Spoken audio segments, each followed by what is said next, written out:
Clifford is an ex-felon who committed his first crime just as he became an adult and was exploring his newfound independence. You'll hear in his story, through multiple short videos, how a stupid decision made at 19 years of age set him on a hard and unforgiving path through incarceration and recidivism that would impact his life for the next 20-plus years.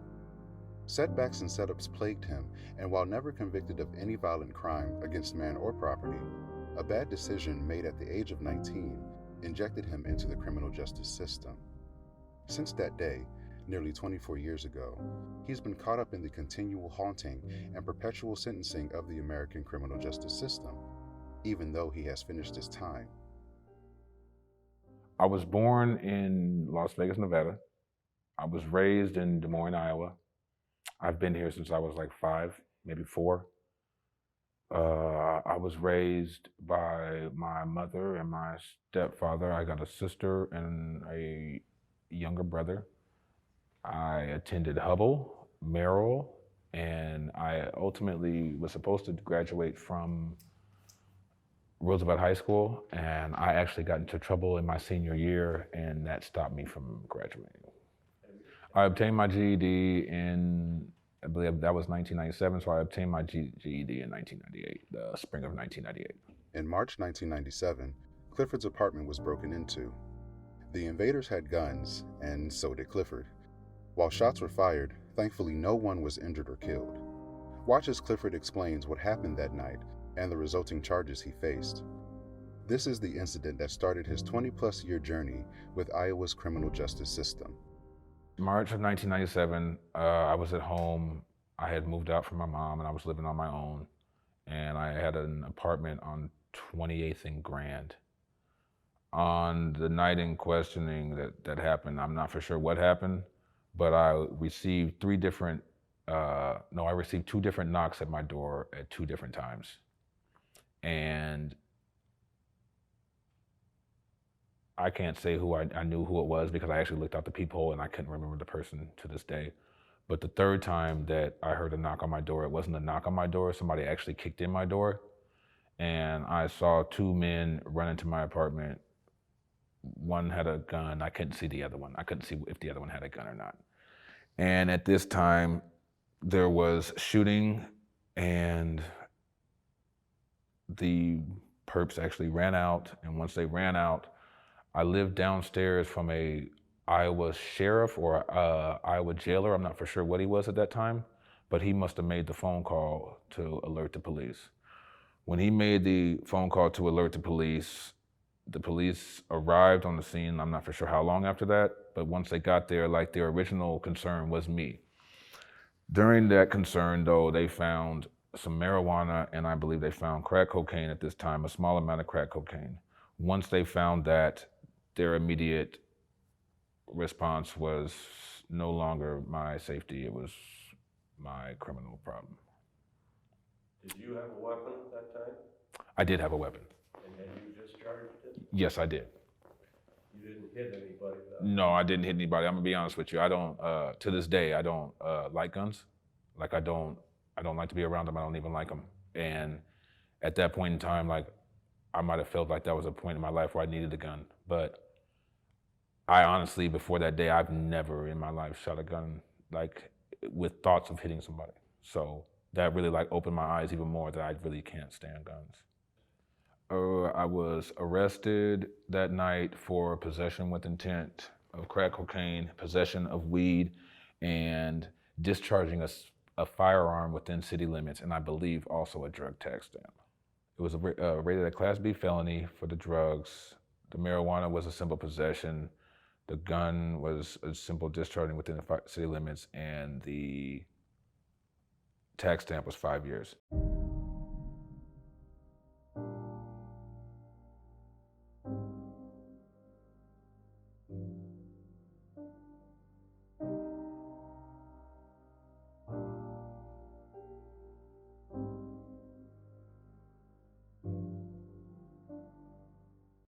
At this point in time,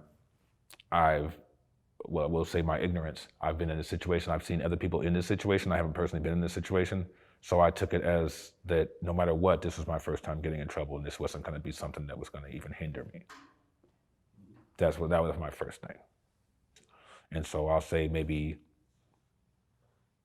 that was in like March. So I'll say in like June, maybe June, me and my mom sat down and had a conversation. She asked me about it, and I told her, like, they're telling me 100 years, but they're not going to give me 100 years. Like, everybody just gets probation the first time. And she sat me down and told me, like, well, maybe you should actually look into that. And then I actually went and got a paid lawyer. Her name was Maria Rutenberg. I took the plea because Maria Rutenberg showed me a case in Waterloo. A guy by the name of Todd Goodson had gotten the same charges, and they gave him 116 years, although it wasn't his first case. I was sentenced to 10 years.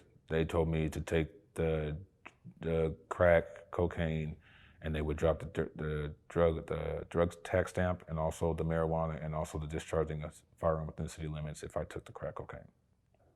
August 12th, 1997. Really? Yeah, the Fort Des Moines. I was then released into the Fort Des Moines Correctional Facility.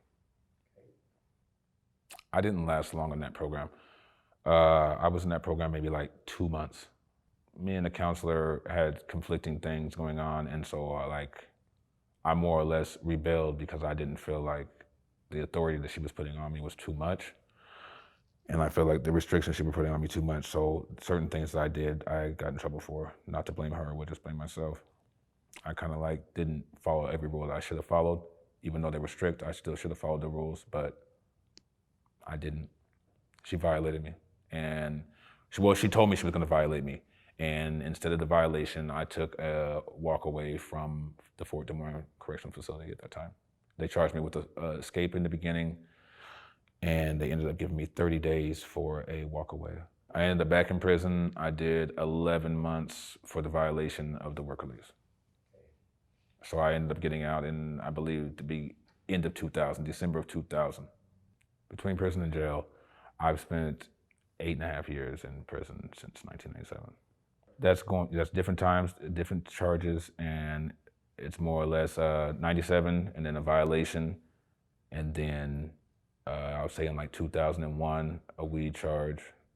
Then I'll say like in 2005, another charge, and then finally in like 2016.